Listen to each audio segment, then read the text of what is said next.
নমস্কার, your internet school চ্যানেলে তোমাদের সকলকে স্বাগত। তো আজকে আমরা ক্লাস 8-এ রায়ান মার্টিন কোশ্চেন ব্যাংক অনুসারে মডেল সেট 6-এর কোশ্চেন অ্যান্সারগুলো সলভেশন করব। তো দেরি না করে চলো ভিডিওটা শুরু করা যাক। তো প্রথমে বলেছে 1 কৃষক আসিয়া কাঁদিয়া পড়িল। কতজন কৃষক ছিল? অপশান ক 15 জন, অপশান খ 20 জন, অপশান গ 25 জন, অপশান ঘ 30 জন। সঠিকটা হচ্ছে অপশান খ 20 জন। তারপর 2 ঘরে ঘরে জ্বলে যায়, কি জলে? অপশান ক প্রদীপ, অপশান খ লণ্ঠন, অপশান গ মোমবাতি, অপশান ঘ বিজলি বাতি। সঠিকটা হচ্ছে অপশান গ মোমবাতি। তারপর 3 বুকুদের বাড়িতে ছেনুমাসিরা কোথা থেকে এসেছিল? অপশান ক পাইকপাড়া থেকে, অপশান খ উত্তরপাড়া থেকে, অপশান গ কোন নগর থেকে, অপশান পাড়া থেকে। সঠিকটা হচ্ছে অপশান খ উত্তরপাড়া থেকে। তারপর 4 কি স্বপ্ন যে বাঁধিয়াছে ঘর? কোথায় ঘর বেঁধেছে? অপশান ক পাড়াগায়, অপশান খ মাঠের ধারে, অপশান গ হৃদয়ে, অপশান ঘ হিজল বনে। সঠিকটা হচ্ছে অপশান গ হৃদয়ে। তারপর 5 নাটোরে সাজানো বাড়ি দেখে লেখকের কি মনে হয়েছিল? অপশান ক জলসাঘর, অপশান খ রাজপুরী, অপশান গ ইন্দ্রপুরী, অপশান ঘ কনফারেন্স কক্ষ। সঠিকটা হচ্ছে অপশান গ ইন্দ্রপুরী। তারপর 2-1 রমেশ অবাক হইয়া কহিল। রমেশের অবাক হওয়ার কারণ কি? 2 দিন অঝোর বৃষ্টিপাত হওয়ার পর বিকেল বেলা যখন বৃষ্টিটা একটু ধরে আসে, তখন চণ্ডীমণ্ডপে গোপাল সরকারের কাছে বসে রমেশ জমিদারির হিসাবপত্র দেখছিল। তখন হঠাৎ করে প্রায় 20 জন কৃষক তার কাছে এসে কেঁদে পড়ে বলেন, ছোটবাবু, এ যাত্রায় রক্ষে করুন, আপনি না বাঁচালে ছেলেপুলের হাত ধরে আমাদের পথে ভিক্ষে করতে হবে। রমেশ এইসব কথা শুনে ও এমন গ্রামবাসী কৃষকদের আচরণ দেখে রমেশ অবাক হয়েছিল। তারপর 2 রমা তেমনি মৃদুভাবেই জবাব দিল। রমা কি জবাব দিয়েছিল? রমা তেমনি মৃদুভাবেই জবাব দিল, নিজের ক্ষতি করতে পারিনি বলে যদি নিষ্ঠুর হই, না হয় তাই ভালো, আপনার যদি এতই দয়া, নিজেই না হয় ক্ষতিপূরণ করে দিন না। তারপর 2-3 বাড়ি ফিরিয়া সারা রাত্রি তাহার ঘুম হইল না। নিদ্রাহীন রাত্রে তার মনে কোন ভাবনার উদয় হয়েছিল? বাড়ি ফিরিয়া সারা রাত্রি তাহার ঘুম হইল না, সেই যে তারকেশ্বরের সম্মুখে বসিয়া খাওয়াইছিল, নিরন্তর তাহাই চোখের উপর ভাসিয়া বেড়াইতে লাগিল, এবং যতই মনে হইতে লাগিল সে সুন্দর সুকুমার দেহের মধ্যে এত মায়া এবং এত তেজ কি করিয়া এমন স্বাচ্ছন্দ্যে শান্ত হইয়াছিল, তাহাই চোখ জলে সমস্ত মুখ ভাসিয়া যাইতে লাগিল। 2-4 ওই দেখতে পাচ্ছেন না ভিড় জমেছিল কেন? নাম পরিচয়হীন কিরিকে একটি গাড়ি চাপা দিয়ে চলে গেছে এবং তার দেহ রক্তাক্ত অবস্থায় দলা পাকিয়ে গেছে, যে কারণে সেখানে ভিড় জমেছিল। 5 অবিশ্বাস্য চোখে চেয়ে দেখলুম। কি দেখেছিল? সময় যে গাছটিকে নীরস পত্রহীন রুক্ষ অবস্থায় দেখেছিলেন, ফেরার সময় তার গায়ে কচি পাতা, ডালভরা সুগন্ধি ফুল এবং পাখিদের সমাবেশ লক্ষ্য করার মতো অসম্ভব ঘটনা ঘটবার জন্যই কবির চোখে অবিশ্বাসের ঘোর ছিল। 2-6 বীজ হইতে বৃক্ষ শিশুর জন্ম নেয়। কোন পরিস্থিতিতে বৃক্ষ শিশু জন্ম নেয়? গল্পের আচার্য জগদীশচন্দ্র বসু বলেছেন, প্রত্যেক বীজ হইতে গাছ জন্মে কিনা কেহ বলিতে পারে না, কারণ অঙ্কুর বাহির হইবার জন্য উত্তাপ, জল ও মাটি চাই। অর্থাৎ বীজ থেকে গাছের জন্মের জন্য অত্যাবশ্যকীয় শর্তগুলি হল: ক উপযুক্ত উত্তাপ, অতিরিক্ত শীতল বা উষ্ণ পরিবেশ অঙ্কুরিত হতে পারে না, এর জন্য যথোপযুক্ত উত্তাপ প্রয়োজন। জল, বীজ শুষ্ক অবস্থায় অঙ্কুরিত হয় না, জল শোষণ করে ফুলে উঠলে তবেই বীজের অঙ্কুরোদ্গম হয়। মাটি, কঠিন পাথুরে জমিতে গাছ জন্মায় না, কারণ অঙ্কুর পাথরকে ভেদ করতে পারে না। নরম মাটিতে শিকড় চালাতে পারলে তবেই অঙ্কুরিত বীজ থেকে গাছ জন্মায়। 2-7 সব পথে ঘুরেছি বৃথাই রে, কে কোথায় কোথায় ঘুরেছে? কে এর উত্তরটা হচ্ছে হাওয়া। কোথায় কোথায় ঘুরেছে? সব জল, সব তীর, পাহাড়ের গম্ভীর, বন্দর নগরের ঘন ভিড়, অরণ্য, প্রান্তর শূন্য, তেপান্তর। 2-8 ডুকরে কেঁদে উঠে বলে কি বলেছিল?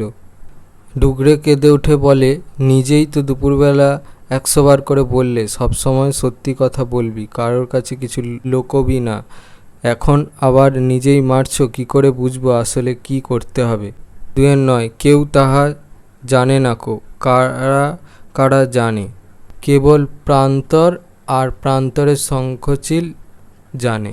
2-10 তার মতো ইংরেজিতে কেউ বলতে পারত না কার কথা বলা হয়েছে। মোহন ঘোষ ছিলেন বড়তর ইংরেজি দুরস্ত, তার মতো ইংরেজিতে কেউ বলতে পারত না। তিনি ছিলেন পার্লামেন্টারি বক্তা। 3-1 মানুষ খাঁটি কিনা চেনা যায় শুধু টাকার সম্পর্কে। কে কার সম্পর্কে একথা বলেছে, সে কেন একথা বলেছিল। তারিণী ঘোষালের ছেলে রমেশ যদু মুখুজ্জের বিধবা কন্যা বাল্যসখী রমার উদ্দেশ্যে একথা বলেছিল। রমা দুস্থ অসহায় মানুষের প্রতি সহানুভূতি না জানিয়ে নিজের জমিদারির লাভ লোকসান নিয়ে ব্যস্ত হয়ে রমেশের প্রস্তাব প্রত্যাখ্যান করে সরাসরি জানিয়ে দেয় বাঁধ কাটার নির্দেশ দিতে সে পারবে না। প্রাণের চেয়ে অর্থের মূল্য রমার কাছে বড় বলে মনে হয় রমেশের। মানুষ তার মানবিকতায় শ্রেষ্ঠ, মান মর্যাদা জাত ধর্মে নয়, এই কথাটি যেন রমেশ তার বাল্যসখী রমাকে বোঝাতে চেয়েছিল। একের অথবা কি করে বুঝবো আসলে কি করতে হবে, আসলে কি করা উচিত বলে তোমার মনে হয়? পূর্ণাদেবী রচিত কি করে বুঝবো গল্পটিতে 6 বছরের ছেলে বুকু অতিথিদের সামনে নানা কথা ফাঁস করে দিয়ে তার মা বাবাকে অপদস্থ করেছিল। তার মা বাবার মনে হয়েছে যে ছেলে বাইরের লোকের সামনে মা বাবার সম্মান নষ্ট করে তাকে মেরে তক্তা করাই উচিত। মার খেতে খেতে শেষ পর্যন্ত বুকু তার আচরণের কারণ জানিয়েছে। তখন বোঝা গেল যে সে আসলে মায়ের উপদেশই মান্য করেছিল। মা তাকে বলেছিলেন সর্বদা সত্যি কথা বলতে এবং কারোর কাছে কিছু না লুকোতে, অথচ সেটা করেছে বলেই তাঁরা রেগে গেছেন। তাই বুকুর অসহায় প্রশ্ন, কি করে বুঝবো আসলে কি করতে হবে? আমার মনে হয় আসলে কি করা উচিত সেটা বড়দের বোঝা দরকার। এ প্রসঙ্গে একটা মন্তব্য লেখিকা স্বয়ং গল্পের মধ্যেই করেছেন। ছোট ছেলেদের সামনে যথেচ্ছ কথা বলার ফল টের পান। আসলে ছোটদের সামনে যে কোনো বিষয়ে আলোচনা করার সময় বড়দের সতর্ক থাকা উচিত। শিশুবন কাদামাটির মতো নরম, তাকে যে ছাঁচে ফেলা হবে তার চরিত্র তেমনভাবেই গড়ে উঠবে। তাই ছোটদের কোনো উপদেশ বা শিক্ষা দেওয়ার সময় বড়দেরও খেয়াল রাখা উচিত যে সেই শিক্ষা বা উপদেশ কতটা বাস্তবসম্মত। কারণ ছোটদের বুদ্ধি অপরিণত, তারা যদি বড়দের কথা মেনে চলতে গিয়ে বুকুর মতো অঘটন ঘটায় তখন কিন্তু বড়রা নিজেদের কথা ও কাজের অসঙ্গতির কথা মনে রাখেন না এবং ছোটদের শাসন করেন। তাই আসলে বড়দেরই সতর্ক হয়ে ছোটদের মানুষ করা উচিত। 3-2 দাঁড়াও কবিতায় কবির বক্তব্য উদ্ধৃতি সহ লেখো। সমাজ এক অদৃশ্য শৃঙ্খলে আবদ্ধ। মানুষ শব্দটি এখানে মানবতার সমার্থক। মান এবং হুঁশ যার আছে প্রকৃত অর্থ সেই মানুষ। সমাজের অবক্ষয় কবিমনকে ব্যথিত করে তুলেছে। সমাজে অগ্রগণ্য মানুষ, কিন্তু তারা কেমন? আত্মকেন্দ্রিক, স্বার্থপর, সুযোগ সন্ধানী, ক্ষমতালোভী, অর্থলোভী। কবি সেই মানুষকেই খুঁজেছেন যে প্রেম ভালোবাসা দয়ামায়ার বন্ধনে মানুষকে আবদ্ধ করতে পারবে। মানবিকতার অবক্ষয়ে কবিমন তথা মানবমন ক্রন্দিত। প্রকৃত মানুষের মতো হয় সম্বলহীন বিপর্যস্ত মানুষের হৃদয়ে আশার সঞ্চার করতে হবে। বিধাতার শ্রেষ্ঠ সৃষ্টি মানুষ, সমগ্র বিশ্বে তার ভালোবাসার ফাঁদ পাতা। পাখির মতো ইচ্ছে ডানায় ভর করে তাদের পাশে দাঁড়িয়ে তার সহমর্মী রূপটিকে তুলে ধরতে হবে। নিঃসঙ্গ অবসাদগ্রস্ত মানুষের সহযোগী আর এক মানুষ। এই তুমি কথাটি মানবতার সমার্থক। পাঠককে কবি যেন বলতে চেয়েছেন তার অন্তরে কখন মানবতাবোধের উদয় হয়।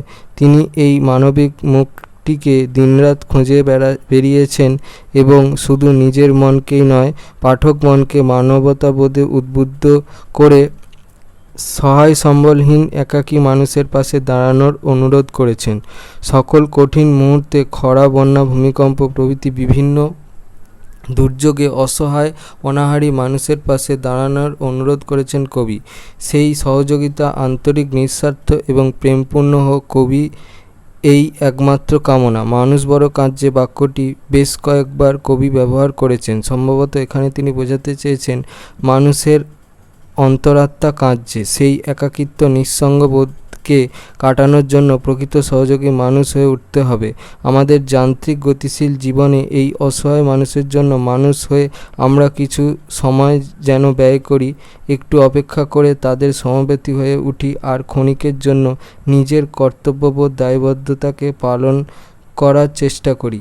মানবতার স্খলন বা পতন কবিচিত্তকে অস্থির করে তোলে। কবি যেন পক্ষান্তরে বলতে চেয়েছেন মানুষ মানুষের জন্য, জীবন জীবনের জন্য একটু সহানুভূতি কি পেতে পারে না ও বন্ধু।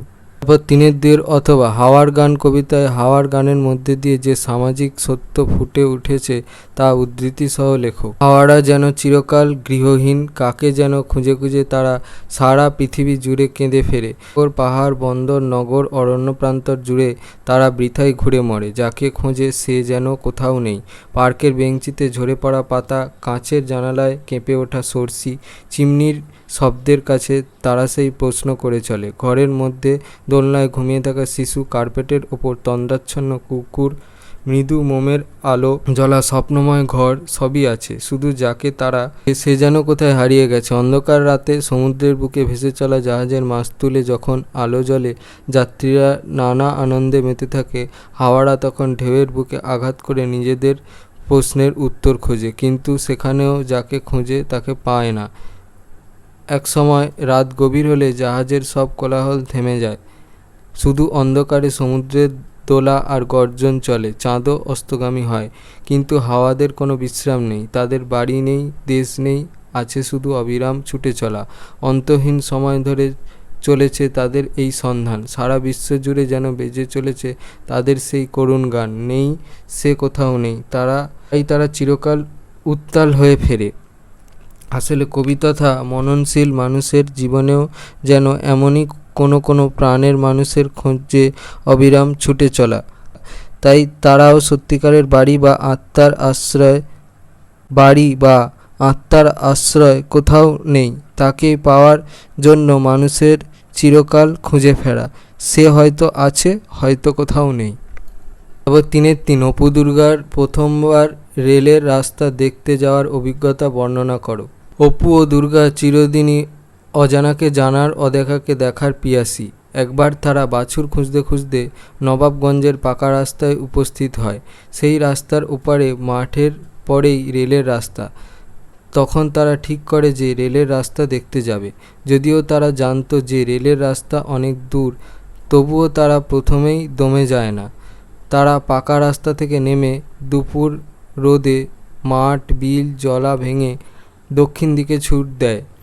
নবাবগঞ্জের লাল রাস্তা, রোয়ার মাঠ, জলছত্রতলা সব পেরিয়ে তারা এগোতে থাকে, কিন্তু একটা বড় জলার সামনে এসে দুর্গা পথ হারিয়ে ফেলে।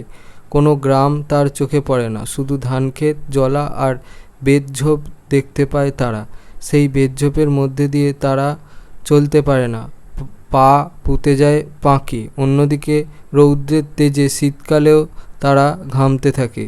দুর্গার গায়ের কাপড় নানা কাঁটা লেগে ছিঁড়ে যায়, শেষ অবধি তাদের পক্ষে বাড়ি ফেরাটাই মুশকিল হয়ে যায়। রেলের রাস্তা দেখার আশা ছেড়ে জল ভেঙে ধানক্ষেত পার হয়ে আবার পাকা রাস্তায় ফিরে আসে তারা। এইভাবে প্রথমবারের চেষ্টায় রেলের রাস্তা দেখার স্বাদ তাদের অপূর্ণই থেকে যায়। তারপর 3-3 অথবা চড়ুইভাতি করবি অপু। বক্তা হচ্ছে দুর্গা। অপু দুর্গার চড়ুইভাতির বর্ণনা দাও।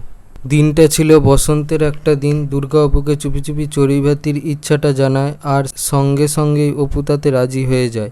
নীলমণি রায়ের জঙ্গলময় ভিটেটা পরিষ্কার করে সেখানে বনভোজনের আয়োজন করা হয়েছিল। অপু দুর্গা ঘর থেকে চুপিসারে চাল ও তেল নিয়ে আসে, তারপর ছোট্ট একটা মাটির হাঁড়িতে ভাত চাপানো হয়। এমন সময় বিনি তাদের সঙ্গে যুক্ত হয়। সেও উৎসাহের সঙ্গে কাঠ ও জল নিয়ে আসে। রান্নার দায়িত্ব নেয় দুর্গা। ভাত, বেগুন ভাজা, মেটে আলু সিদ্ধ, এই ছিল তাদের চড়ুইভাতির আহার। অথচ কলা পাতায় সেই খাবার খেতে খেতে তারা যেন স্বর্গীয় সুধা অনুভব করে। নুনের অভাবও তাদের মনের আনন্দকে দমিয়ে দিতে পারেনি। সামান্য আয়োজন তাদের 3টি শিশু হৃদয়কে আলোড়িত করেছিল। খেজুরতলায় ঝরে পড়া খেজুর পাতার পাশে বসে এমন বনভোজন তাদের জীবনে একটি নবতর অভিজ্ঞতার ছাপ রেখে যায়। 4 নির্দেশ অনুসারে উত্তর দাও। 4-1 বলেছে বাক্য পরিবর্তন করো, তাহলে 4-1 বলেছে বেনির মুখ গম্ভীর হইল। এটাকে নং-অর্থক বাক্যে পরিণত করতে হবে। তাহলে বেনির মুখ গম্ভীর রইল, তাহলে নং-অর্থকে করলে হবে বেনির মুখ প্রফুল্ল রইল না। তারপরে 4-2 আমরা ছোকরার দল আমাদের তেমন কোনো কাজকর্ম ছিল না। এটাকে সদার্থক বাক্যে পরিণত করতে হবে। সদার্থক বাক্যে পরিণত করলে হবে আমরা ছোকরার দল, আমাদের কাজকর্ম খুব অল্পই ছিল। এবার 4-এর 1-3 মৃত্যুর পরে তো আমার কোনো স্বাধীনতার প্রয়োজন হবে না। এটাকে সদার্থক বাক্যে পরিণত করতে হবে। সদার্থক বাক্যে পরিণত করলে হবে মৃত্যুর আগেই আমার যত স্বাধীনতার প্রয়োজন হবে। সদার্থক বাক্যে পরিণত করলে হবে মৃত্যুর আগেই আমার যত স্বাধীনতার প্রয়োজন হবে। 4-এর 1-4 তার হয়েছে বড় জ্বালা। এটাকে বিস্ময়সূচক বাক্যে পরিণত করতে হবে। তবে কি জ্বালায় যে জ্বলছে সে। 4-এর 1-5 মা বলল আমরা কি অত জানতুম বাছা। এটাকে নির্দেশক বাক্যে পরিণত করতে হবে। তাহলে ওটাকে নির্দেশক বাক্যে পরিণত করলে হবে মা বলল আমরা অত শত জানতুম না বাছা। 4-এর 1-6 বকশিসের কথায় কাশীনাথ হেসে ফেলল। এটাকে নঙ্গর্থক বাক্যে পরিণত করতে হবে। নঙ্গর্থক বাক্যে পরিণত করলে হবে বকশিসের কথায় না এসে কাশীনাথ আর থাকতে পারল না। 4-এর 2 বলেছে বাক্যে প্রয়োগ দেখাও। তাহলে প্রথমটা বলেছে সমষ্টিবাচক বিশেষ্য। এক পাল হরিণ নদীতে জল খাচ্ছে। তাহলে এখানে পালটা হচ্ছে সমষ্টিবাচক বিশেষ্য। তারপরে পরে বলেছে আত্মবাচক সর্বনাম। স্বয়ং আজ উপস্থিত হয়েছেন। তাহলে এখানে স্বয়ংটা হচ্ছে আত্মবাচক সর্বনাম। তারপর 4-এর 3 পরোক্ষবোধক নির্দেশক সর্বনাম। ওটা করেনি। তাহলে ওটা এই রেখাঙ্কিত পদগুলো হচ্ছে পরোক্ষবোধক নির্দেশক সর্বনাম। তারপরে বলেছে বিশেষণের বিশেষণ। ভালো নাটক। তাহলে এখানে খুবটা হচ্ছে বিশেষণের বিশেষণ। আলংকারিক অব্যয়। নাও না কোনো অসুবিধা নেই। তাহলে এখানে নাটা হচ্ছে আলংকারিক অব্যয়। হচ্ছে সংযোজক অব্যয়। ভুটান যাব এবং 3 দিন থাকবো। তাহলে এখানে এবংটা হচ্ছে সংযোজক অব্যয়। 4-এর 3-এর 1-এরটা বলেছে হাত শব্দটি একাধিক অর্থে ব্যবহার করে 3টি বাক্য লেখো। ভাগ দেওয়ার লোভ দেখিয়ে অমল ভাইকে হাত করে, এখানে হাত হচ্ছে বসে আনা হিসাবে, আচারের শিশি চুরি করেছে। তারপর 2 নম্বর বলেছে দুঃখী মানুষদের অসহযোগিতার ক্ষেত্রে তার হাত খোলা স্বভাবের কথা সবাই জানে। তাহলে এখানে হাত হচ্ছে দানশীল অর্থে ব্যবহার করা হয়েছে। তারপর হচ্ছে শরিকি গোলমালের জেরে এই নিয়ে আমাদের পাড়ার জীর্ণ মল্লিক বাড়িটি 5 বার হাত বদল হলো। এখানে হচ্ছে হাত হচ্ছে মালিকানা পরিবর্তন হিসাবে ব্যবহার করা হয়েছে। 4-এর 3-এর 2 পাকা শব্দটি একাধিক অর্থে ব্যবহার করে 2টি বাক্য লেখো। প্রখর তপন তাপে জনজীবন অতিষ্ঠ হলেও পাকা আম কাঁঠালের স্বাদ জিভে জল এনে দেয়। এখানে পাকা হচ্ছে পক্ক অর্থে ব্যবহার করা হয়েছে। তারপর সাগর দিঘির ধার দিয়ে পাকা রাস্তা ধরে সোজা হাঁটলেই তোমার ঘরে পৌঁছবে। তাহলে এখানে পাকা হচ্ছে কংক্রিট হিসাবে ব্যবহার করা হয়েছে। এবার 5-এ বলেছে জীর্ণ সেতু সংস্কারের বিষয় তুলে ধরে দৈনিক পত্রিকার সম্পাদককে একটি পত্র লেখো। জীর্ণ সেতু সংস্কার। সম্পাদক সমীপেশু সমাচার সারাদিন 21 আচার্য প্রফুল্লচন্দ্র রোড কলকাতা 7000009। তারপর তারিখ হচ্ছে যেদিন চিঠিটা লিখবে সেদিনের তারিখ। সবিনয় নিবেদন। দক্ষিণ দিনাজপুরের বালুরঘাট সংলগ্ন আত্রেই নদীতে 1971 সাল নাগাদ একটি সেতু নির্মিত হয়েছিল। তারপর বহুদিন এই গৌণ সেতুটির কোনো প্রকৃত রক্ষণাবেক্ষণ হয়নি। বর্তমানে এই সেতুটির জরাজীর্ণ অবস্থা। এই সেতু দিয়ে গ্রামান্তরে বেশ কিছু প্রয়োজনীয় সামগ্রী বোঝাই গাড়ি যাতায়াত করে। কয়েকটি স্কুল এবং কলেজের ছাত্রছাত্রীরাও এই সেতু নিয়মিত ব্যবহার করে। সেতুটির অবস্থা এতই বিপজ্জনক যে কোনো দিন দুর্ঘটনা ঘটতে পারে। এ কারণে সংশ্লিষ্ট ব্যক্তিবর্গকে আপনার বহুল প্রচারিত সংবাদপত্রের মাধ্যমে আমি বিষয়টি সম্পর্কে অবহিত করতে চাই। তারা যদি অনুগ্রহ করে এ বিষয়ে সত্বর পদক্ষেপ গ্রহণ করেন তাহলে ভালো হয়। সেতুটি সংস্কার করা অবিলম্বে প্রয়োজন। আশা করি এই বিষয়টির গুরুত্ব বিবেচনা করে আমার পত্র প্রকাশ করে বাধিত করবেন। নমস্কারান্তে নিজের নাম, তারপর এই সাইডে হচ্ছে নিজের ঠিকানা। যদি এই ভিডিওটা ভালো লেগে থাকে তাহলে ভিডিওটাকে অবশ্যই লাইক করে দিও এবং আমাদের চ্যানেলটাকে অবশ্যই সাবস্ক্রাইব করে দিও। এই ধরনের ভিডিও নোটিফিকেশান জলদি পেতে হলে আমাদের চ্যানেলটাকে সাবস্ক্রাইব করার পাশাপাশি পাশে থাকা বেল আইকনে গিয়ে অবশ্যই ক্লিক করে দিও, যাতে করে ভিডিও আপলোড হওয়ার সাথে সাথে তোমরা তার নোটিফিকেশান পেয়ে যাও। আর দেখবে ভিডিও ডিসক্রিপশানে আমাদের টেলিগ্রাম এবং হোয়াটসঅ্যাপ গ্রুপের লিঙ্ক দেওয়া আছে, সেখানে তোমরা জলদি জয়েন হয়ে যাও। এই সমস্ত কোশ্চেন অ্যান্সার সলভেশনের পিডিএফ এবং বিভিন্ন সাজেশনের ফ্রি পিডিএফগুলো কালেকশন করার জন্য। তো আজকের মতো ভিডিওটা এই পর্যন্তই। দেখা হচ্ছে পরবর্তী ভিডিওতে।